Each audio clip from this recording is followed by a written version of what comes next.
ഇങ്ങനെയൊന്ന് ചെയ്തു നോക്കിയാൽ ഇനി പൊന്നാങ്കണ്ണി ചീര നട്ടിട്ട് പിടിച്ചു കിട്ടുന്നില്ല എന്ന പരാതി ആരും പറയേണ്ടി വരില്ല. ഒരു സീഡ് ഗ്രോ ട്രേ എടുത്ത് അതിലേക്ക് കൊക്കോപീറ്റും ചാണകപ്പൊടിയും കൂടി ചേർത്ത് മിക്സ് ഫില്ല് ചെയ്ത് കൊടുത്ത് വെള്ളം തളിച്ച ശേഷം 2 തണ്ട് പൊന്നാങ്കണ്ണി ചീര വീതം ഓരോ കണ്ണിയിലും നട്ടു കൊടുക്കണം. അതിനുശേഷം ഒന്ന് വെള്ളം തളിച്ച് തണലുള്ള ഭാഗത്തേക്ക് മാറ്റി വയ്ക്കണം. 2 ദിവസത്തിന് ശേഷം നമുക്ക് ഇത് വെയിലത്തേക്ക് എടുത്ത് വയ്ക്കാവുന്നതാണ്.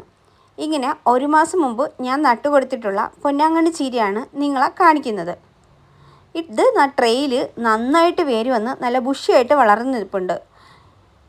ഇത് നമ്മുടെ ആവശ്യത്തിനനുസരിച്ച് നമുക്ക് മുറിച്ചെടുക്കാം. വീണ്ടും വീണ്ടും ഇത് കിളിർത്തുകൊണ്ടേയിരിക്കും. എത്ര സ്ഥലപരിമിതി ഉള്ളവർക്കും ഇങ്ങനൊന്ന് ചെയ്തു നോക്കിയാൽ പൊന്നാങ്കണ്ണി ചീര അവരുടെ ആവശ്യത്തിന് വച്ച് പിടിപ്പിച്ചെടുക്കാവുന്നതാണ്.